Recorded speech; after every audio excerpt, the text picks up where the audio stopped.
fun. But also he said he didn't like her before, but now he likes her. But now so he we likes were her. both So right. That's really that's all that matters. Here with Demons. All that matters to me. Look for Shao to be a playmaker, though, without it. Definitely. Also, Sharik yesterday on Winston, the target calling and the general engagements he took and disengages were incredibly well done from Team Russia. I mean, it's hard not to do good engages when you got Shadowburn on your side, so... It's true. Like, he opens up a lot for you and your team. Yeah, it's going to be interesting here to see how Turkey actually deals with this really multi-pronged threat coming out from Russia, but I think Nikto has the tools within himself on that Zenyatta, try and deal with mistakes in the backline. You know, a lot of Tracers can just get shut down by 2 headshots and they're out of there, right? Or even just land the 1, they have to use their recall and they have to fall back. So I'm going to be really looking to Nikto, excuse me, to try and control the backline for his own team and allow Yeager and Hex to be able to play a bit more freely into the backline of Russia. Yeah, but I'm not going to sugarcoat it too much here. Yesterday they tried to outskill the Canadian side. It didn't go too well for them, so they got to step it up real bad because they don't have those cheese picks that we've seen Singapore do. They don't have that extra flavor coming out of them, so... The extra spice. Extra spice. Yeah, you know, the adobo. The Mrs. Dash. I had to bring it back. Had to bring back the adobo. It's okay. You know, the sazon. You know? No, it's just that it's the big talking point for me with going up against such a high caliber team like Russia. It's just you can't go toe to toe.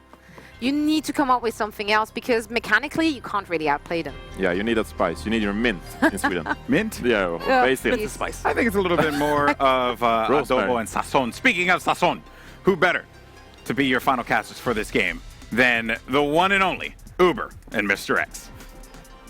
Thank you very much, Golden Boy. Yes, we're back. Uber and Mr. X, or Uber X, to bring you the final game. I'm sticking it in there, bro. We're making this happen. See, I already have to deal with the Rideshare Association, given my name, and now I'm going to implicate you in that. That's fine. I'm okay with it. Russia, obviously going up against Turkey. You heard them break it down. Russia was very impressive yesterday.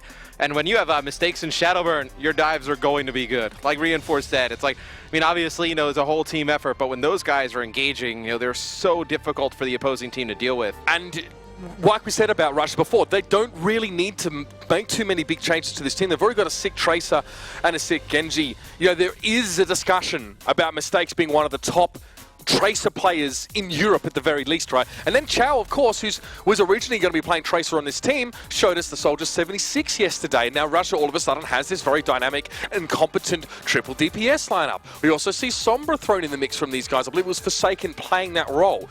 These guys have many facets, and that's impressive to see that come forward, especially when they are, again, a team that's only been really recently formed and they've had changes, as has Turkey. Well, that's the one thing when we met with Russia that I didn't expect. You know, they said they were newly formed, didn't get a lot of scrim time. I expected them to just kind of stick with the dive and ride it out, right? You're so strong in it. But we saw a lot of variations in their comps yesterday. And speaking with Turkey, you know, they had some players replaced.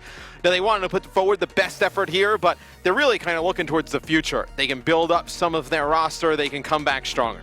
And Nobani will be our first map coming into this series here. We've already seen the Russians give a pretty good account of themselves on this particular setting. And for the Turkish team as well, they will need to be able to deal with Russia's strong ability to be able to disengage and sort of snap back and fight again. Also worth pointing out, as much as Russia was sort of plagued by, you know, I wouldn't say issues, or some people call it an upgrade, the changes they've made to their roster. Turkey as well haven't had a lot of time to practice in this permutation of their team. So things are a little bit different for them as well, both teams now. So what it really comes down to is how well you can adapt on the fly and how good your communication is. And of course, we always talk about it, it's a bit of a buzzword by now, but that individual prowess, which we know at least that Russia has in spades. Turkey has a chance to show that now as well. Well, you would have said Turkey was the underdog, right, coming into this matchup, and then they have the obviously, you know, some players replaced and not a ton of practice. So for them, you know, they want to maybe just kind of catch Russia off guard, see if they can take a map or two, really make this interesting. But as we go into the game, it'll be Russia here attacking first, trying to get this top control. You have mistakes on the Tracer, Shadowburn on the Genji. Those are the 2 players to look out for. Yeah, Shock Horror, and of course Turkey Hex on the 76, the only returning member of last year's World Cup team from Turkey. They didn't make it to the main event, of course, but he played for them during the qualifiers over the European region. Shadowburn now as well, just going to take a bow for a moment and just prepare to go in, and he's found something. Surrender, of course, on a Lucio trying to escape, and that dive is just so effective. Death taxes, and getting ripped apart by Russian dive all seem to be things you can count on. And this is the same exact way that Russia broke Singapore on this map last night. It was the same exact way they dove in. It was Shadowburn, Sharik up top, Mistakes coming through the bottom, forcing them down from that high ground, backing them all the way up. And Russia, with a very fast offense, will take this first point. So this is becoming very much the gold standard of how you play attack on Nuban. You go up to the top right side of the platform and you find the support. The teams that have been able to weather that kind of approach have been the ones that can fold very quickly back, get their supports off the high ground behind their diva most importantly. But now the chase down happens. Nikto is incredibly out of position because he got the front spawn. He died so early in that fight, and it was inevitable that he was going to be chased up. That is going to stagger Turkey another 5 to 6 seconds. And maybe he thought that his teammates are going to be a little bit more aggressive getting back towards him, right? But it seemed like they decided to wait. So he got stuck in the staircase. And I mean, now you're going to send, it looks like Alfred just coming out on his own. Edwin up top.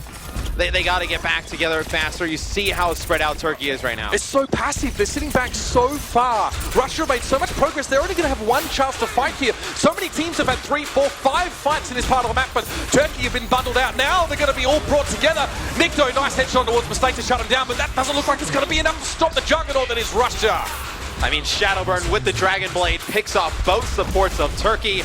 You group up in that smaller room. You're trying to go on a flank. You understand, right? You don't want to just fight in that small chunk, but when you go in that area and you have an ability like Dragon Blade available, an ultimate, and you use it, you're going to be able to take out a few players. Russia will take the second point. Having Nikto out of the picture for the first part of that fight was devastating for Turkey. Look at all the ground they gave up. Only one fight in this second phase. It's a long stretch of road.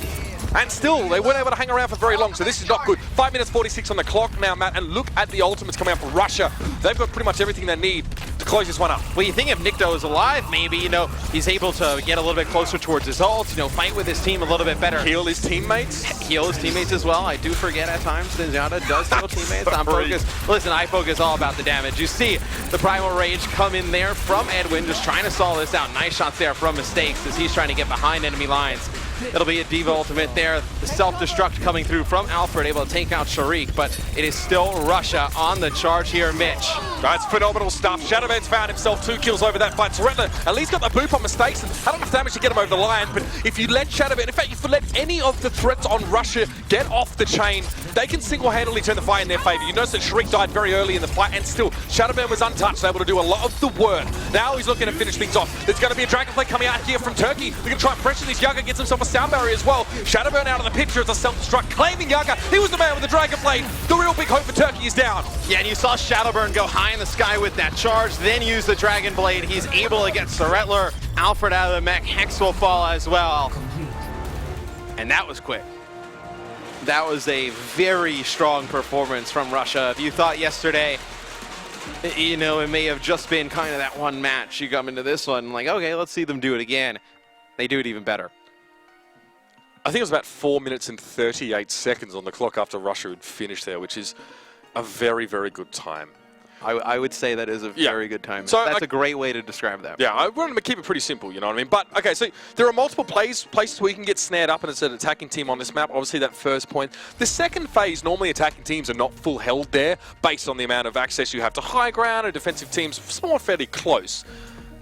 However, after that first spawn, if you get that front spawn, if you get stalled out, and it's very, very hard, you have to run back from the end of the map as defenders to get there. And it's just a nasty coincidence for Turkey that they weren't able to assemble their full team. Also, though, I did notice that Turkey still gave a lot of ground anyway. The fact that Mistakes was on that second phase up on the high ground, just sort of harassing with Tracer, no one from Turkey wanted to push forward past that underpass to even contest properly in that second phase. They could have established a presence even without 6 players, even though they were waiting for Nikto, but they still chose to sit back and wait, and they gave a lot of control to Russia. I mean, they gave a lot of control to Russia. They helped them build ultimates. Just kind of, they weren't really even going towards Russia, right? But they were in a position where they just kept poking out, letting them get that poke damage down, Shadowburn get closer towards the blade. Shurikens, man. And then when you don't go and challenge, it's just kind of difficult. That is a loud scream. That is one of the longer Torbjorn. I'm not a sadist, but that is an incredibly satisfying sound. My apologies to you Swedes out there. It's nothing personal. You're a creepy person. I just like Torbjorn not being in the game, not being in the round. It's just a personal thing, Matt. You know what I mean? You gotta, if you can't handle me at my worst, you don't deserve my best, bro. That's the way it goes. 4 minutes 38 here for Russia. That was the time they posted. Now Turkey needs to come back in. on the attacking side now. It's going to be the Genji. It's going to be the Tracer here for Hex as well. Very much the same composition that Russia put forward in the previous round. We'll see how Turkey puts it to use. Does not look like at this moment. Now they're going to go for that high ground right away, as now you see going up top. See the Tracer on his screen. It's going to be Hex trying to go all the way around on a flank. Maybe buy him some time for him to get in position. Yaga took so much damage, not getting to the back line. He didn't even make it to one of those squishy supports. He was already blown up. It was the same approach from Turkey as Russia demonstrated. Go up to the top right, try and dash through, but all the damage, it was Shuriken Shadowburn were harassing Yaga all the way through. He couldn't find a target. The rest of Turkey followed, but then realized that their main damage dealer wasn't even there, and Alfred, again, poor Alfred. This happens. This happens. It's going to happen again. There he is. Man, he wants to run off. Run! You can make it! Like I said, Right. now I didn't enjoy that. That's how you know I'm not actually sadistic. Poor Alfred, off the edge. Turkey need to wait a lot longer. And being staggered has actually really hurt them so far in this map, if you think back to the previous half. Yeah, it's really been their kind of downfall. It's just getting staggered. Now they're going to have to wait for Alfred to come up and spawn. And it's tough when D.Va's the last one, right? Because a lot of teams, they'll do that. They'll let her get back in mech. They'll de-mech her again. And then they may not even kill her, so you have to go find a spot to kind of jump off the map, get with the rest of your team. Shadowman's close to the Dragon Blade there, Matt. It's going to be pretty devastating. Note how close Russia play on this corner. They don't want to let Turkey get around there or even get any information free. Prevent them from making informed decisions and also being able to choose the targets at their own volition. They've got no choice but to try and bluster and blunder their way in towards Russia. And it seems that Russia are more than happy to receive. And I feel like Turkey's attack is just kind of almost like stalled or staggered, right? Where, they send a few people in and then they fall. And then you almost see like, maybe comes in a little late, the support from the rest of the members. But they need to get everybody on the same page. They need to get everybody diving on the members of Russia together. But now you have a bigger problem here, Mitch. You have Hex just with the pulse bomb. Look on the side of Russia. They 6 big have problems. Everything. Yeah, you're exactly right. And Russia will try and trickle these and try and not use them too aggressively. But the Transcendence comes out early on. It means Russia wants to stay on the high ground and benefit from the healing of that Zenyatta. Shadowburn, though, is away from the healing for now. He gets a little bit more. He's backed away. It's the Dragon Blade coming out from Yaga here. Transcendence now from Turkey a little bit later on. Benefits them now as the fight continues through. Chow going to go for a self-destruct, but Yaga's already down yet again. A Dragon Blade for him does not allow him to get kills. In fact, it results in him being taken down himself. Yeah, and as you were talking about that, I looked at the top right and I saw Shadowburn still had his Dragon Blade. He's able to slice up to Hex using the recall just so he can give Shadowburn more damage on his stats towards the end of the game. Yep, a little wave. Oh, yep, a wave back as Alfred, he's going to have to reset. As Turkey does get a tick there on the point, so they do make some progress. Look at the ultimates they used in that fight. It's not good. Hex now as well switched over a 76. He won't probably have attack visor at all in this round. It's not going to happen. Dragon Blade's down. The Transcendence was used there by Nikto. He's managed to get at least half of that, which is good. But again, it's going to be the sound barrier that Turkey needs to rely on, and Russia are going to continue to apply pressure here. Pulse bomb for mistakes. Let's keep an eye on him. Let's see how he uses this. This is probably the key ultimate right now for Russia to shut people down. He stuck it on towards Nikto. Down. Hex the response, at least dealing with mistakes. But again, he needs to work that high ground. Yeah, but now they can use this Primal Rage to stall timeout. On the point, you see it's already getting very close to 0, where Turkey's going to have maybe 1 push left if they lose this fight. They are trying to go off the map as much as possible. He's just going to stay alive. It's going to be Shriek going back to the point, putting down a lot of damage on Alfred. They're going to back him all the way up. And guess what they're going to do? They're going to stall him out. Oh. Alfred, you see him skittering off in the distance, being forced to commit himself to the dark abyss below. He will spawn back, but he doesn't have time to join his team before Turkey need to go for one last push. There's not enough time. Alfred's just spawning in now, and there's only 7 seconds left. Turkey have been staggered to the very end. They get 1 on the point. Shadowburn will take care of him. Shadowburn has the blade, pulls it out right away, and it's exactly what you would expect he does with it. So much damage here being put down by Shadowburn. I feel bad for Alfred at this point. He has had he feels like he's the last one alive all the time. So Zenyatta Transcendence. Nikto's just going to go away. Shadowburn's going to follow him as well. Russia will take map number 1. There's so much discussion right now in Overwatch, especially in the competitive circles, about how powerful D.Va is, how much of an impact she can have on these team fights. But she's also very easy to exploit. The fact that essentially she has 2 forms, one of which is very weak and very immobile. You can do so much to pressure the enemy team. Like in so many cases, right, teams want to focus the D.Va mech down first, right? Let the hit scan pressure still be exercised. But the best teams get rid of that mech and then leave the pilot D.Va alone. Well, you can see, I mean, we talk about all the positives of D.Va, right? The things that she can do with defense matrix, the mobility she has. But it's a great point and you get her out of the mech, and you just let her be, and then you just kind of take care of everybody else. You let her get back in mech. She's not going to be able to get away from everybody. You stall her out again and again, and then the opposing team is so staggered that it limits the amount of good pushes they can actually get to complete the objective. And here's the thing. You have 4 minutes to attack the point.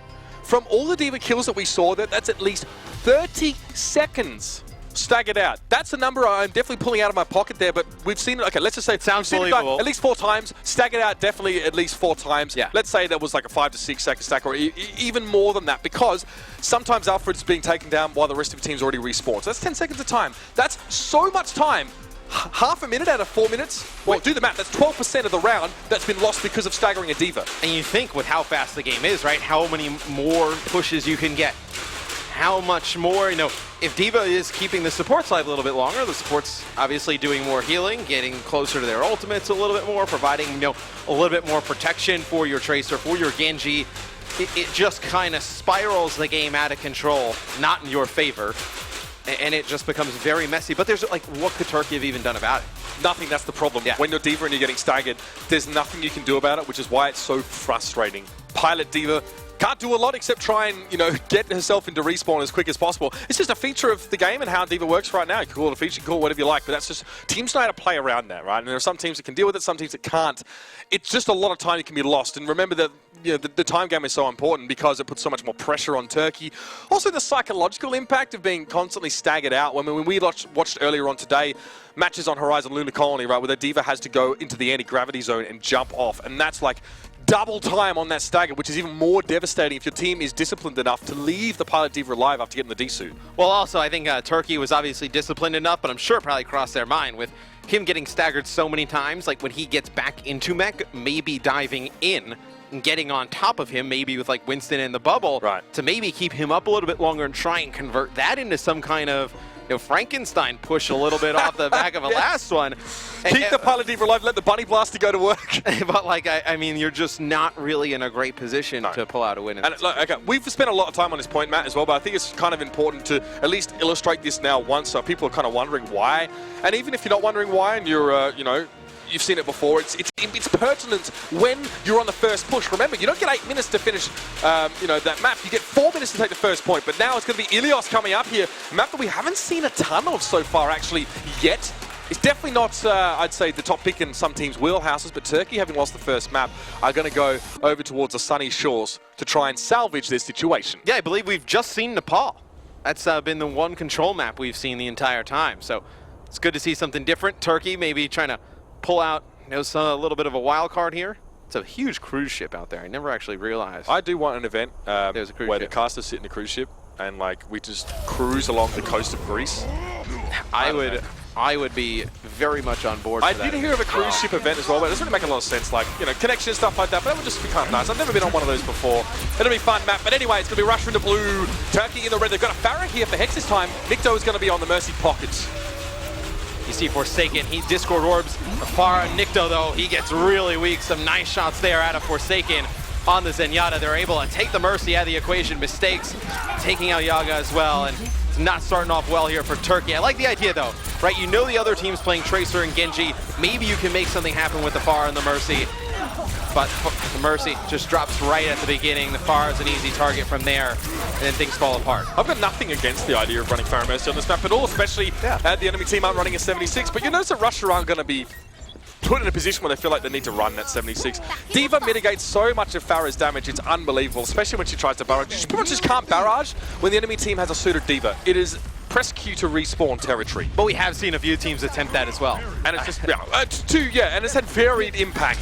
17% for Russia up on the point here at the moment. You can see Chow just trying to push people off towards the edge. Mistakes has already found Sorella. He's opened up so many of these fights with kills. He's either cleaning him off or starting him up in a big way. The response is pretty good though. Alpha gets the boop on towards Rubicon, and Chow now has to kind of handle this on his own. He's trying to find Nikto. Nikto gets up to safety, and the damage fall up on Chow means that he can't connect with the Mercy. Yeah, the Primal Rage just knocking him out of the way from potentially taking out that Mercy. Hex going to finish off another one, and it'll be Turkey taking the point back. So, it did not look like it was going to go their way. For the second fight in a row, Mistakes was able to pick a support up right away. But it was Hex and some of the other members of Turkey able to turn it around. Okay, Forsaken getting picked off there, so Hex is actually landing some of these shots. That's something that, to be honest with you, we didn't see from the Polish squad playing the Pharah on King's Row against Korea. I think it was Mart actually was struggling to connect a lot of those rockets on a team comp that actually Pharah is very good against. So now that Hex is making these connections, Russia might even consider moving Chow to the 76 if things keep going wrong. We'll see. If Hex forces Russia to change up the comp, there comes the rocket barrage. And just firing it everywhere once you have the defense matrix up in your face. It will be 2 kills, though, in favor of Turkey. Make it 3 as Hex takes out Rubicon, working his way back towards the point. Mistakes can't do anything there. Another team fight win here for Turkey. The reason why Hex turns his head away when he's using the barrage there is not because these damage is all being mitigated by the defense matrix. It's because if Chow gets too close to him, Hex will die from the splash of his own rockets hitting the mech. So he just needs to make sure that it's not even remotely close to D.Va. But he wasn't taken out during that. He lives to fight another day. It's 57% for Turkey. Well, to be fair, when he's up in the sky, using the rocket barrage, 2 of his teammates pick up players on the ground. So, the other team is looking up in the sky, worried about the barrage. They're able to take advantage of it. To Dragon Blade coming out here. Mercy Res coming in from Nikto. Only going to get Hex. Shadowburn, though, gets 2 with the Blade. Chow takes out Nikto on the Mercy. Now Hex just trying to stay alive, putting down as much damage as he can. Problem is he got res close to the ground. He had to boost back up. He wasn't in a great position to have the height advantage now. Edwin with the Primal Rage is looking to just to disrupt affairs over on this point. It was mistakes that was swatted aside, but Edwin's going to find himself pretty much on his own now. You notice that the Pulse Bomb gets stuck, and he's sent towards base. Unfortunately, not enough thrust on that one to get him back home, so to speak. But Alfred now trickles onto the point. Yaga's also there, but immediately discorded. Shadowburn gives him a quick slash to the torso just to remind him where he's trying to fight. But Turkey is still in control of the point. Okay, finally it flips over to Russia, but Turkey at 98%. They only need 1 more fight to go their way, and they can take this first point. That's huge for Turkey right now. A team that we just didn't really see too much of it all yesterday. Now they're taking it to Russia. Russia haven't switched their team comp whatsoever. That's what I'm surprised about. I thought once they started to lose a few fights against the Pharah Mercy combination, they would have switched, maybe somebody over to a 76, but they are staying with the Tracer and the Genji. It'll be Yaga taking out Sharik here at the beginning. Let's see if Turkey can make it work in their favor. Yeah, now that Pharah Mercy's still an issue. Nikto's trying to get up close. He's trying to channel his inner Spider-Man, trying to get those shurikens on towards Hex, and he finds him. That's big, even with the Mercy there. Nikto couldn't keep him alive. Discord Orb's going to make it even harder for Nikto himself to survive this. And Shadowburn's getting so much room, so much space to do his magic. Yaga's forced to recall there prematurely as Shadowburn connects with him as well. Self-destruct on the point. If it happens in the forest and no one there to see it, does it really self-destruct? That's the question. Shirella does, though. That Pulse Bomb finds its mark. Yeah, they're probably extremely happy they take out Shadowburn, but Mistakes doing a lot of damage. That Pulse Bomb on a Surrettler. Edwin's going to fall as well. Here comes a Rocket Barrage. Forsaken deals with Hex. And now Russia storming back. They are up to 97%. Looking to close this one out for themselves. Slight man advantage for Russia on the point, but the res might turn this around. Hex and Yaga are back now. Sharik found Nikto as soon as he got the res, but the Pulse Bomb lands true. Forsaken lives up to his name to fall there, but Shadowburn's found 2 with the Dragon Blade. You can always count on that man. He manages to line up Hex with a Swift Strike and deal with him, and it's just the Winston on the point. Edwin is done. Overtime is about done as well, and that's the round. A very competitive one. Turkey's Pharah Mercy didn't look too bad. No, they did a lot of damage with the Pharah Mercy, and there at the end, I don't know if you caught it, but Edwin actually jumps on the point with the Primal Rage, and he's just waiting till he gets low on health to use it. And he actually was never able to get it up. So maybe, I don't think they come back and take the round, right? But those few seconds are important. Right, you stall it out, maybe a teammate gets back, maybe you get your Tracer back into the equation, stall it out a little bit longer. You see it happen so much. Happens. Okay, so the issue with that is Discord Orb. So usually if it's a Winston, you get a feel, well, as anyone really, you get a feel for how much damage you can take, right. Or you try and gauge it. You assume that you're going to be taking a constant amount of damage while you're under fire. The Discord Orb obviously causes a spike in that damage, so it makes it very hard to judge that. You need to, most of the time, and just ask any Winston player, they'll sometimes before they even get hit by the Discord Orb, or as soon as it happens, they already get blown up. Especially if you have a Zenyatta that lines you up with a bunch of orbs. Well, he could have been around, half health, let's say, 25% health without the Discord Orb on him. And then all of a sudden, all the damage is coming in. He gets hit with the Discord Orb before he can even react or do anything. He's taken out of the equation. Right, so heading on now to Well. The fight's already started up here, ladies and gentlemen. As you can see, Hex has found Rubicon early. And that's about all the Turkey going to take away from this. Everybody was found early.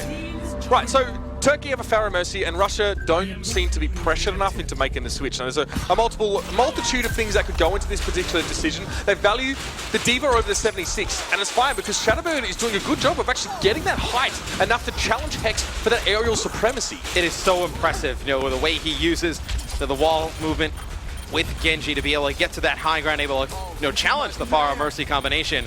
as now that's just another thing that Nikto has to worry about, right? You're usually not worried about Genji coming up into the sky, trying to take you out.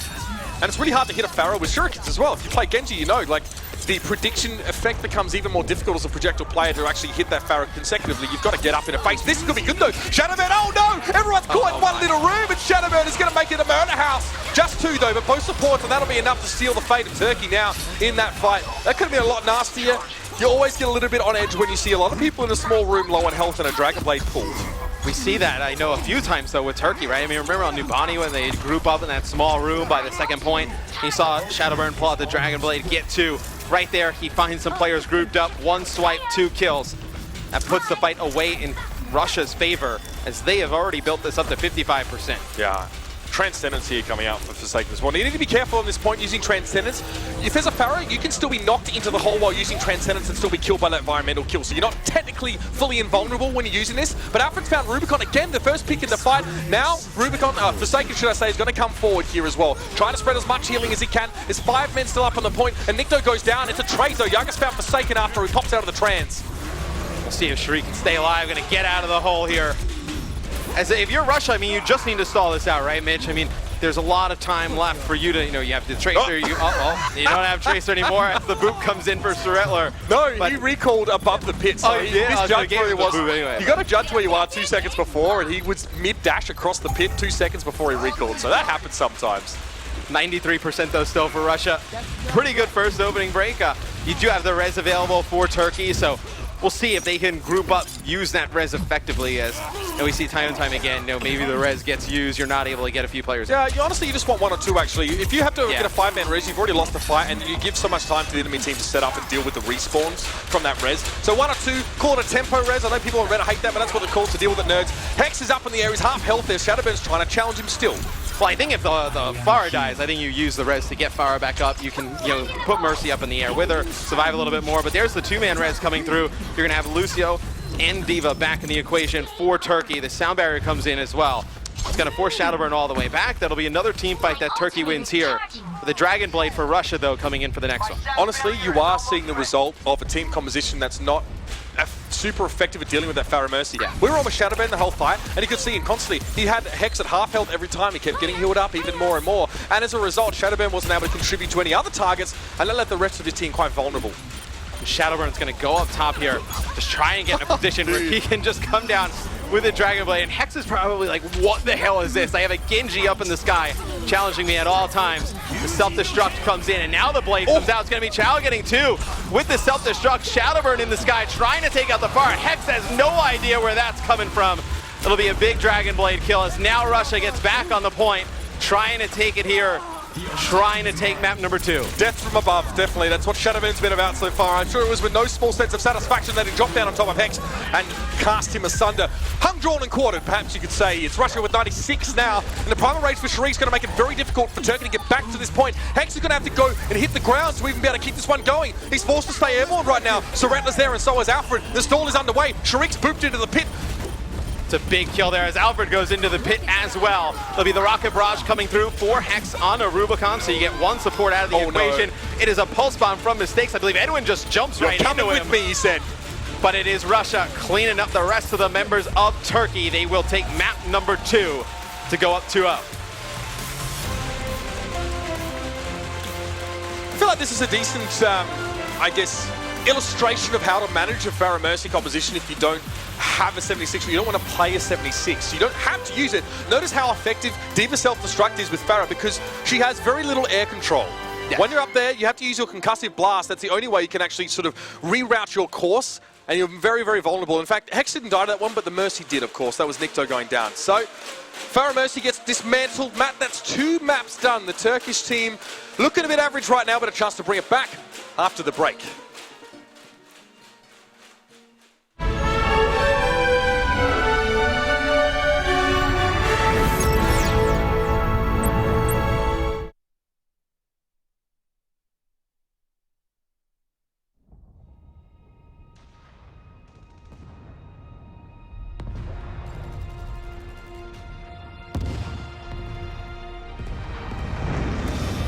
We are hope. We are honor. courage! We are justice.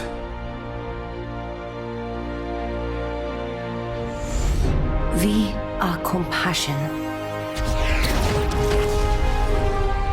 We are determination. We are harmony. We are Overwatch.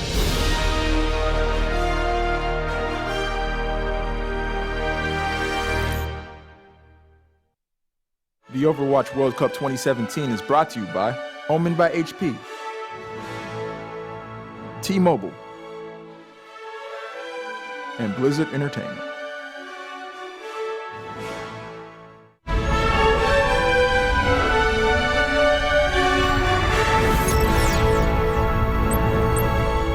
Welcome back, everyone, to the halftime show here between Russia and Turkey. If you're just joining us, Russia is currently up 2-0 in the set here against the Turkish squad, but Turkey showing some life, which is a very good thing for this team, especially after what happened in Game 1 on Numbani. That being said, though, I think it's time. Are you ready? I'm ready. For another T-Mobile Unlimited gaming break? Yes. So proud of myself. All right, you love it. You love it. Clap. I got All right. to. So, in case you guys aren't aware, the T-Mobile Unlimited Gaming Break highlights the potential MVPs that we could be seeing at BlizzCon 2017. Mira was the MVP last year, and this time around, we're going to talk about Mistakes playing for Team Russia. Mistakes is a phenomenal DPS player for this team, and his Tracer has just been incredible thus far. Yeah, for sure. A relatively unknown player prior to this season of Contenders, where he shined in the team 1-2-3 and managed to get second place. Hailing from Siberia with 150 ping to the European servers. Rough life on the Tracer. This guy actually has 2 Smurf accounts, and he's been on top 10 leaderboard with all 3 at the same time.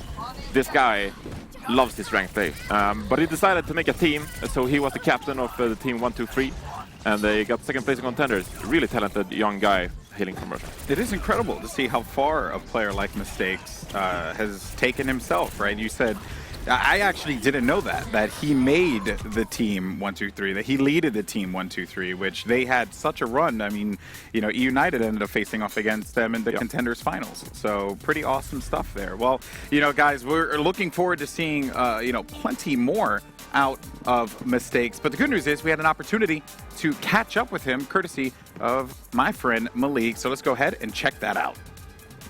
Mistakes, my man. How are you doing, man? Yeah, I'm fine. Thank you. Fine, cool. Was the team really worried going in here, having to practice with Shadowburn pretty much from a distance and not here live in the LAN environment? Yeah, it's kind of unfortunate, but I think it's still fine. We're practicing and we are doing great. Yeah, are you happy to be representing your country here? Yeah, of course. Yeah, it looks like you're actually having a good time. How's the team synergy been overall with all these new additions to the team that you guys had to make last minute? I think it's pretty okay. Like Sharik, he's playing for United, and me, I'm playing for 1-2-3. We are like both top EU teams.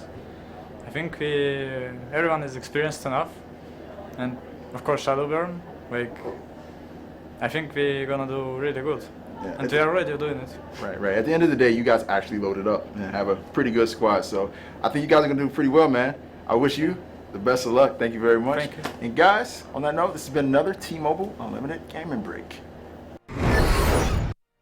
All right, and there you heard from the man himself. Very docile, humble guy. He's a nice guy, actually. I've enjoyed every conversation I've had with Mistakes. I mean, we had a chance to talk with all of them. He was just a very quiet dude, but everyone's praising him. He's doing such a good job. Yeah, and he was he's just stop it, guys, stop, continue. please. Well, okay, so let's talk about this matchup so far. Numbani, really, that was, the Russia show, 100%. Yeah, it really was. And I'm a bit, I don't want to say disappointed, but I was disappointed. Turkey got baited into all the fights, like pretty heavily. They allowed Russia to stagger them so hard in every engagement. The way they engaged at the end, it just seemed like they're throwing themselves onto Russia one by one, and that made it literally impossible for them to take any real proper engagements as a team. Russia has just been superior in coordination, in positioning, and in literally every single engagement. So it's been a little bit painful to watch. You know, in that Nubani game, to be fair, because we did see some life out of this Turkish squad going into Ilios, and you know, Ruins is it's a part of a map that, you know, you'll see the Widowmaker, you'll see the range play out because of the way that the terrain is played, and heck, you may even see like a Pharah, and that's exactly what we saw here. We saw Hex busted out, and he wasn't challenged as much toward the end. So that was a good call there, James, from the Turkish squad. Yeah, it changed fundamentally how they played, right? With Hex and Nikto taking to the skies, that leaves a lot less vulnerable targets on the ground. So that allowed Alfred and Edwin to move forward as like the Bash brothers with that Winston and Diva. And that's why we're seeing Alfred and Edwin a lot more prevalently on the kill feed there, especially because Surrettler is the only person that needs to be really defended on the ground. Yeah, but I think there was some great adaptation on the side of Russia. Sao on the Diva usually going forward with Sharik and Shadowburn protecting those two guys. He adjusted a bit. He stayed with the back line with Forsaken and Rubicon and protected them from the Pharah play. And Shadowburn and Mistakes just did their thing in the front lines, just getting the counter dive. Shadowburn just took to the sky, man. Yeah, not a bird, Hex not hero, took a Genji Shadowburn. to the knee, and then it went downhill. Like it was hard. You're the worst. You could have said you took a shuriken to the knee. No, that was a full Genji. That was not a far away. That. No, honestly, that was not a far away shuriken. Shadowburn hunted him off the sky. I'm pretty sure that Hex and his lovely Mercy were a little bit confused to just have a Genji showing up right next to them, like, "Hey guys, yeah." joining you up here." James, you and I were talking about this though. That is largely because of the way that the map is set up. Yeah, there's a lot of verticality, especially on both. Particularly on Ruins, you have all of those pillars that you can jump up to. You saw him utilize it really well. Yeah, but now it's time to see what Map 3 would bring for us. Can Turkey get their win, or will Russia continue to show us some incredible Overwatch play? Let's send over to your commentators. For the first time, I'm introducing them, UberX. It's happening, and there's nothing you can do about it, Matt. How's that feel? I feel like Golden Boy, though, is like the graveyard of jokes. So I feel like now, like if it was alive, like it was alive like a little bit. Like it was just kind of rolling on the ground now. Do you know how often I get messaged or tweeted by people who are unhappy with their rideshare service? It's unbelievable. So now hopefully you can share a bit of that. Maybe help me share the burden, perhaps. Horizon's going to be our next map here. Perhaps no surprise. And a slightly concerning note for Turkey is they were actually full held on the first point against Canada on this map. So that wasn't a great showing from them at all yesterday. Yeah, not exactly sure. You know, with the kind of idea of going over to Horizon Lunar Colony, but the Turkeys put up a pretty good fight here against Russia. I know, better than I actually expected, but I know Turkey, they seem pretty confident coming into the entire thing. I know maybe they had one or two different players that can make something happen, but you know, a few of these fights they've gotten to go in their way. They were very close to taking, you know, the second control point there. No, Turkey, I mean, maybe they're able to make something happen on this map. Yeah, maybe they can get a few fights go their way, they take the points quick, leave themselves with a good amount of time to make something happen. We've had some, you know, group stage stops that have been very close. We've had some that we've actually seen a very clear, I guess, difference in skill between teams. I've seen Turkey pull out some good stuff just now on Ilios. I want to see that continue here on towards Horizon. They're going to be in the attacking side, though, and again, nothing crazy from their comp. No, we don't make it. Wink, wink, nudge, nudge. They're going to be going with the Tracer and Genji approach. And we'll see Forsaken on the Sombra, so we'll see if they can make Sombra work in their favor. See if Turkey can adjust when they see her come out, how they'll decide to play around this. Again, it's going to be Forsaken on that Sombra here, so it's one of the three faces of Russia we've seen so far. And you can see that Edward's pretty comfortable here. He does throw down the shield just to allow him to pressure out Chow a little bit more, who's very low. He's forced to back away entirely. So Turkey look like they're happy enough sort of working their way on towards this point, and Russia are giving them the ground. They're actually happy to let them come in here. Same as their kind of approach on Numbani generally. Man, Chow is demeched here at the beginning, so don't really know how Russia's going to get back onto the point, giving up a ton of space here to Turkey. Shadowburn trying to get his way in. Maybe they're waiting to get an EMP in place here as Forsaken's at 90%. Okay, so my issue with this is that Russia are trading damage and sort of going back and forth. they've only got one healer, and it's a Lucio. So they don't have an Ana or like a Zen to really help them deal with all the poke they're taking. And the Sombra, the way she's hacking those health packs, it's not sufficient to allow Russia to actually weather that kind of storm. So the war of attrition becomes a lot harder when you cut your healing base in half. That was an extremely odd first point there from Russia. And now we're going to see it's going to be Turkey pounce right onto the second point here, trying to end it pretty quick. You have Yaga with his Dragon Blade available. See when he decides to bring it out. They're just trying to get a few players weak. Here comes the EMP though from Forsaken. Not going to be able to use anything here, as now the kills start to go in favor of Russia, so they should get a first point hold. Looks like it's going to be the case. Edwin finds Chow here, but he's already desuited, and Hex is up on the high ground. He had a bit of an overview of the situation and opted to think against it and back away. So now Russia again, still using their Sombra. Now that was the EMP, the first one of the game so far. Forsaken's a little bit of ways away from that one here. Oh, okay. We're not in Australia this time. I can't blame the Prime Minister for our pause issue. Something is afoot, ladies and gentlemen. Something nefarious, in fact. Yeah, well, I'll find out what's going on here. I don't know. You don't know either. So we'll get a word on what's the delay here, and we can get right back into the game. But it was a very good first attack onto point A from Turkey, and Russia just gave them a ton of space. Backed all the way up. They were able to get a first team fight win there on point B. And now that is kind of where we stand right now. Right, so yeah, again, to return to the first point hold, when you see a diva, like a defensive diva getting desuited right at the start of the fight, it makes you think of a couple of things. First of all, there's not enough burst healing on that diva. I mean, obviously, Chow was subject to things like Discord Orb and stuff like that, right? So you can't really allow that to happen, especially when they've got a Zen and hit scan pressure that emanates from that sort of area, especially 76 and stuff like that. Yeah, we're just a Lucio. Russia also split themselves over both sides at that point, and not just the one. So they were happy to give up ground, but they kind of sort of dissipated off the point a little bit, divided themselves. Yeah, so I mean, that's now something that's going to be harder to sort of punish now. For Turkey, up on this next point, purely because of the way it's sort of so open here, and that Sombra can be quite devastating because the attackers have to just be on the point out in the open and deal with being hacked. Yeah, I think you really kind of nailed it on the head when you said they were split and then they didn't have a lot of the healing, right? And when we go back, I know if we get a replay of this first point, you were looking at the point you saw to the left, and it was Sharik and Chow, I believe, over on that left side, the two tanks. You saw Shadowburn all the way on that far right side with mistakes, and then Sombra kind of going back over towards that right side as well. Within, I mean, Lucio with his just AoE healing, you're not really using that to the best of the abilities. You're not grouped up together. I mean, it would have been better if they would have converged on the point. That's what I thought the original idea was going to be. Yeah, well, you wanted them to do that eventually, because there's nothing theoretically wrong about your Tracer and Sombra being away from your front line when you're defending, right? Because you can get hacks from behind quite easily. The Tracer obviously never wants to really approach a fight from the front unless there's a pulse bomb and a recall going to be immediately used there, just to go in and drop the bomb and get out. So, I mean, yeah, nothing necessarily wrong, but losing Chow, that suits so early as well, especially there's a Zenyatta afoot. It's like you're going to take a heck of a lot of damage, and you don't have any methods of mitigating that outside of a Winston bubble. Yeah, it's a very difficult situation Russia put themselves in at the beginning of this game. It's Turkey has a ton of time here to go back in, try and get point B. So, we'll figure out when we can get back in the game, but just taking a look, Russia should have some ultimates coming up here soon. So, you didn't have any in that first fight. Yeah, so we're just, obviously, it's the technical problem on stage, and that's going to be resolved in a second. Looks like Sharik is the man that's just having to have some things sorted out, and a player who's such a cornerstone for this particular team as well. I mean, we talked about him.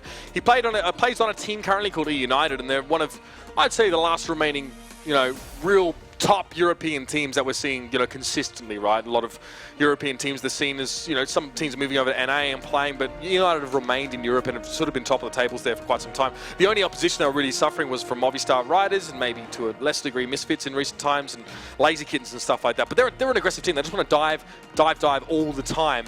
So Sharik is very well drilled in that regard. And you go from playing with, Valutaja and Cruz on E United, two very good aggressive flanking players, go straight into Mistakes and Shadowburn being on your team, and it's going to fit like a glove. Yeah, you can bring that same playstyle over to this Russian team. I believe I saw somebody with a dab there in the crowd. I think it was the guy, the Overwatch shirt behind this guy. Yeah. We're calling him out now? Yep. Are you CNN right now? I'm like, that guy with the dab over there. Oh, dear. Well, Turkey's the ones kind of getting dabbed on so far, to be honest with you. They need to recover. That first point push was good. The second one actually started to go in their favor a bit. We were actually on board in that fight with Yaga after the EMP came down. You notice how frustrating it can be for Genji sometimes. Is Yaga, all he could do was try and like dodge, duck, dip, dive, and dodge away from the damage because he didn't have any dash, didn't have any reflect available. And he has the Dragon Blade too there when he gets EMP'd. So maybe if they can make something happen at the beginning of that fight, pop the Dragon Blade out, maybe you get something to go in your favor. But just to give you guys an update, it seems like it's a mic issue with one of the guys on the side of Russia. So just getting that swapped out, we can jump right in a game. Matt, I'd consider you to be a fairly, sensitive, open-minded, new age guy. What is it going to take to get you to wear the Diva tattoo? What has to be done there? How can we make this happen? I mean, all you would have had to do is have somebody bring it to me. Okay. Ask me about it. That's what I'm asking you about it now, though. I probably would have said, like, where does it go? Like, with my beard. Anyway, like, I wouldn't want it to go, like, kind of, like, in my beard. We can improvise a bit, you know. I mean, there is a bit of face left for, like, yeah, I do have a bit of facial real estate left where you could possibly place that. So, I know maybe it'll be something I go with tomorrow. All right. I'm not sure if the makeup crew would approve of that. I'm not sure how it would interact with the makeup sweat. I don't know. Diva combination. It's definitely going to interact with my spirits and raise them, Matt. That's all I can say. Listen, if my job is to be the beacon of positivity, and that'll radiate over towards you, yep, I'll think about doing it. All right, excellent. No problem. So, obviously, a couple of players already sporting those. We're going to get Matt on board with them. So, we're still obviously resolving a technical issue. That's Sharak on your screen there, who was previously being attended to by Stage Tex.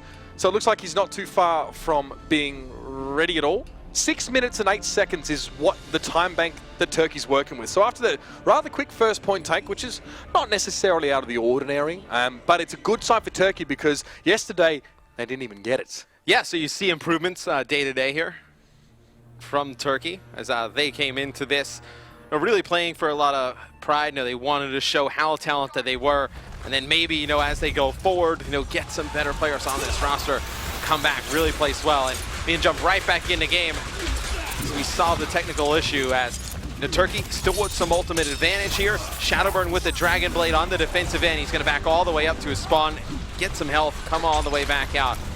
But mistakes with the pulse bomb. Forsaken with another kill. Not going to need to waste any ultimates here. That'll back Turkey up. Yeah, because Shadowburn was forced out of the fight quite early on, trying to avoid becoming the Overwatch taser face. If you've seen that movie, it's bloody good. If you haven't seen Guardians of the Galaxy, go and watch it. Oh. Shadowburn's probably a little bit more attractive than that guy, but still, he's got the Dragon Blade up on high. He does need to avoid Edward as much as he can. We see how much grief Genjis are given by those Winstons. With Shadowburn up top, just trying to gain an advantage here. See if he can find an opening to use the Dragon Blade. And here comes the attack visor from Hex. Shadowburn just going to get out of the way, just avoid everybody, and just doing a lot of just poking here, just trying to figure out an angle he can use this Dragon Blade in, and he's going to swipe up straight through Hex. He's going to actually force out the Transcendence without actually using the Dragon Blade, and now he's gotten so far behind enemy lines. His teammates use the sound barrier to stay in on the point for a little bit before Yaga uses his Dragon Blade, but now Shadowburn comes back into the equation with his. Yeah, that's right. He's cut down by Nikto early on, though. Shadowburn not able to get over the top of him, but the rest of Russia are at least there to respond. And yeah, you're right. That was an interesting use of the Transcendence there. Turkey have so much time in the bank. So after losing 2 players, then trancing is an interesting decision. It did support Yaga with his Dragon Blade and prevented him from sort of going down early, almost like a quasi-nano boost effect by making you far more durable, in fact, essentially invulnerable. Didn't work out though, so Turkey might consider, with so much time being available, generate your ultimate percentages, pull those resources together and go for a shock and or wipe the face of the map with Russia to finish things off here. Now Russia with a Transcendence for their next fight, so they'll have the support ult, when the engagements come from Turkey on that point to be able to pop that, keep everybody alive, and they just keep going up top here, Turkey, and Russia, once they start to get in a rhythm, I feel like you get used to defending the same position over and over. It's going to be a little bit easier, but Edwin jumps on a Shadowburn at the beginning of the fight. There goes Zeretler. He gets punched in the mouth by Sharik, and we'll see, jump right back up top. Russia is so good at defending against this push that Turkey has thrown at him. And Sharik's not fussed at all if he gets killed by Hex there. You saw that Russia made a very quick response to the tactical visor coming out from Hex. Not only did Chow jump up there with a defense matrix, but of course Sharik was there just to body block the damage. The problem is that when you're using tactical visor, it locks onto the nearest foe to your reticle. When you fill up your enemy's field of view as a Winston, a very large target, it's impossible to get around them. It's super frustrating. It's not cancelling out the damage, but you're just throwing it all into that Winston who can take a lot of punishment. I was going to say, then you end up just pumping bullets into Winston. You're trying to sprint around, trying to get around him. Yeah, you're not really getting a great use out of it. So right there, you didn't see a good use of the tac visor. You're going to see the sound barrier come in from both teams as Shadowburn just trying to figure out who he's going to dive on. They have spotted Hex up top. It's going to force him out of that position. The Transcendent's going to come out from Turkey as well on the point. They're not able to pick up any kills. You do have Chow. He does have this self-destruct. Maybe he drops it on the point. Keep everybody, you know, up alive in this fight. First of all, Chow got to get out of the way. Alfred actually manages to resuit after the self-destruct because of the zoning potential that was there. Yaga goes down. We saw a self-destruct, in fact, from Chow himself. Didn't connect with anyone. Shadowburn's going to fall again. That's Edward chasing him down on that Winston. It's so hard to avoid him sometimes. Alfred was desuited, though, and dealt with. And one by one, Turkey are falling here. Ultimates are being committed by both sides. You saw the mutual sound barriers. Credit to Hex for realizing he was being jumped on by both the Genji and the Winston, running to the safety of the Transcendence for Nikto to stay alive a little bit longer. But Turkey, in doing so, forced themselves onto the point to benefit from the healing from the Transcendence. They gave away the extra control. The high ground presence of Hex was a non-factor after he dropped down. It's been such a great defensive hold. It was about 6 minutes change that Turkey had to take this point B. We're down only 2 minutes on the clock. Shadowburn with the Dragon Blade. He's going to pop it, just trying to jump down. Hack's in a world of trouble. He's got everybody converging on him. He's able to use the attack visor, take out Shadowburn, but he quickly falls to the hands of Rubicon. Mistakes, takes out Nikto. It's going to be a pulse bomb coming in from Mistakes. It's just causing a lot of chaos as Yaga is going to actually just slide right through Rubicon, take him out. His kills just being exchanged on the point here, Mitch. It's going to be just pushed back so far from Turkey. They're going to have to go all the way back, get some more teammates before they try and push on in again. And Alfred, oh my. Here we go. Trying to find something to impale himself on, something to just do damage. Just to put, okay, you know what they should do? Put some the cacti that are in this game, add more, and have them do damage to you when you touch them. So if you're a diva, you can just give it a big bear hug if you've been desuited and get back to spawn quicker. Well, on this point, make it happen. On this point too, I mean, when he gets demech, there's nowhere for him to go. Literally nowhere. I mean, it's not like Nubani where, I mean, you take a little bit of a walk, you get somewhere, but, I mean, right here, you can just kind of stall him out for as long as you possibly want it. Yeah. Not ideal, but now back on towards the point. Sharik here has the Primal Rage ready to go. The sound barrier for Turkey making them ultra durable in the early moments of this fight. Shadowburn's found Hex early on, but it's traded out immediately. Yaga has once again found Rubicon at the very start of affairs. Sharik, though, look at the Primal Rage. Look at what he can do in those close quarters behind the Moon Rover. Now pressuring forward. He's not even going to chase the killer towards Edwin. He's done his job now. He'd rather back away and stay alive. Of course, for the defenders, it's important to keep numbers on the point. And when Turkey keeps going on the high ground, you know, now you see Hex switch over to Sombra. They just kept diving on the 76 up there. It was Sharik and Chow jumping right on top with the Winston and Diva, getting in 76's face, forcing him down from that high ground behind that truck in the bottom. And then he's effectively putting down no damage on anybody for Russia on the point. It's a very good strategy from Russia on defense. Last fight now, last chance saloon for the Turkish squad here. The pulse bomb claims Yaga at the start of the fight.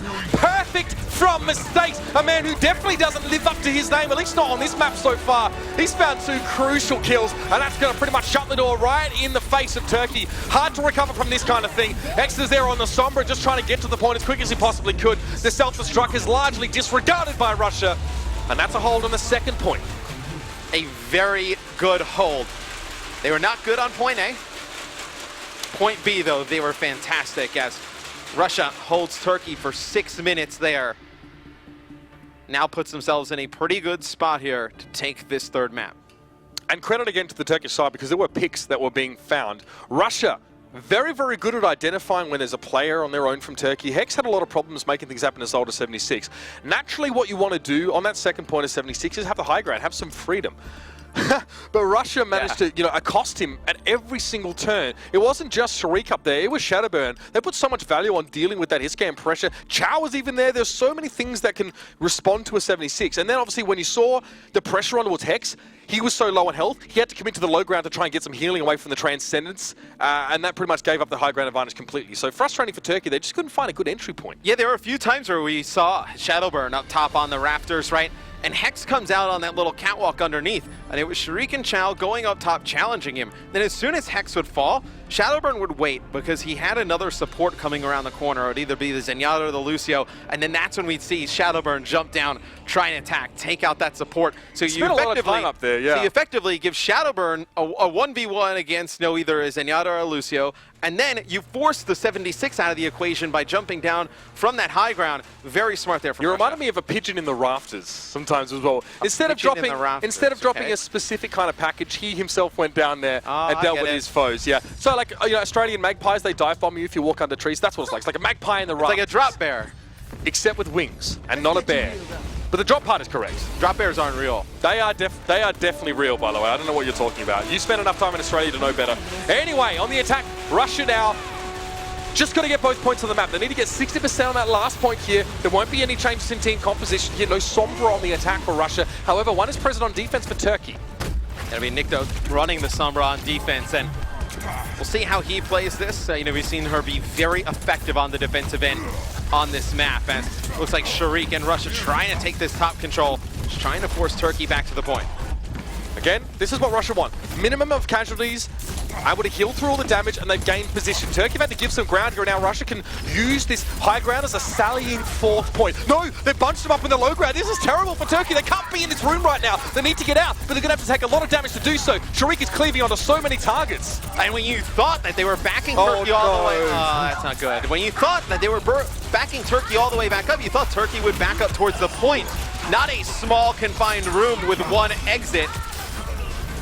Not an ideal position for Turkey to fight out of, as Russia will take point A. And when we thought that Turkey had a lot of time with 6 minutes left, now we have 7 minutes as soon as Russia took that point. What's even worse than Turkey going to the low room is that they were then pressured to go to the point, and they left Soretta alone as a Lucio inside the room because they knew they had to go. They split their team. They had no other choice. Russia put them in a lose-lose situation. That's pretty impressive. It's a very smart play from Russia, but a few fights go in favor of Turkey, and Russia will back all the way up. Shadowburn will fall, but he'll get the Dragon Blade this next fight. Now you're going to see them actually go over to the triple DPS. So now we'll go to the 76. They're going to try and bring a lot of firepower to break this. Yeah, it might just because the high ground is a thing. They might just because they want some extra damage to get through. Or maybe just to pressure the backline a little bit easier on Turkey. Well, this is where we saw them do it against Singapore yesterday. Yep. So we saw Chow do this against Singapore yesterday. So must be something that Russia has worked on for this second point. And getting that triple DPS. No damage, less problems, apparently. Well, there's mistakes, opens up, Surrender goes down again. Again, the first casualty in one of these fights. The Pulse Bomb this time was what was committed to get rid of him. Shadowburn thinks about the Dragon Blade, then sees the big monkey in his way. Can't really block those Fists of Fury. Gonna just sojourn in the side room now before just pushing forth yet again. Well, Russia's done a great job. They avoid the D.Va self-destruct, and they avoid the Primal Rage. The Sound Barrier comes in as soon as he dashed in the sky. You expected him to use the Dragon Blade, but with the Sound Barrier coming down, he's gonna hold it for a second. Now the Dragon Blade comes out. 1, 2, maybe some more here for Shadowburn as members of Turkey are flooding onto the point. There's nothing to be done here. Turkey can't even get back to the point in time. And that's pretty darn decisive from Russia. They had 5 minutes and 28 seconds in the pocket after finishing. That's huge. A decisive victory here as well. And for Turkey, again, the same story. They've struggled on Horizon. They go to that map because perhaps it's just a bit more of a wild card pick. But, I mean, for the Russians, they've already tamed that Bronco long before they got here. Well, it's when Turkey sees Soretler drop, they invest some ultimates because they think that the pressure is going to come from Russia, right? They use that Primal Raid. Right. They use the self-destruct. Which is reasonable. Which is reasonable, right? But Russia disengages. They don't waste any ultimates. Then they pop the Sound Barrier when they see him, when they see Shadowburn go up in the sky with the dash because they expect the Dragon Blade to come down. Shadowburn just lands, waits for the Sound Barrier to, go away. They get D.Va demacked, then the Dragon Blade comes in and he causes a lot of damage with it, and Russia's able to take the point. Discipline, communication, and very, very quick assessment of a situation is what's allowing Russia to do this. I'm generally blown away by their ability to sort of stagger their attacks and sort of, they make a riposte, like a fencer, right? Now, a jab forward. I know nothing about fencing. Okay, well, me neither, to be honest. But they provoke a response from Turkey, and without committing too much of their own, they see the sound barriers out, and they just sit back, and they're going to go to the side room now. They see the Winston's Primal Rage, like, well, we can't deal with this. Then there's a sound barrier. So Turkey are all of a sudden seeing they can't get to grips with Russia, because a lot of teams do this. When you go to a man disadvantage, you often commit a support ult or something else like that to try and cover over that deficit in numbers until that player comes back. And the thing is that Russia's like, well, you can do that. You can have 6 players, but we're going to draw your ults out from you because your margin of error is so slim right now with how close we are to winning the map outright here and now. Yeah, Turkey, I mean, you know, the idea was there. It was just better counterplay on the side of Russia. They just played that perfectly towards the end. I believe the final map we will see in this series will be Route 66. So we'll see if Turkey can make something happen. You know, they have been very competitive in this series.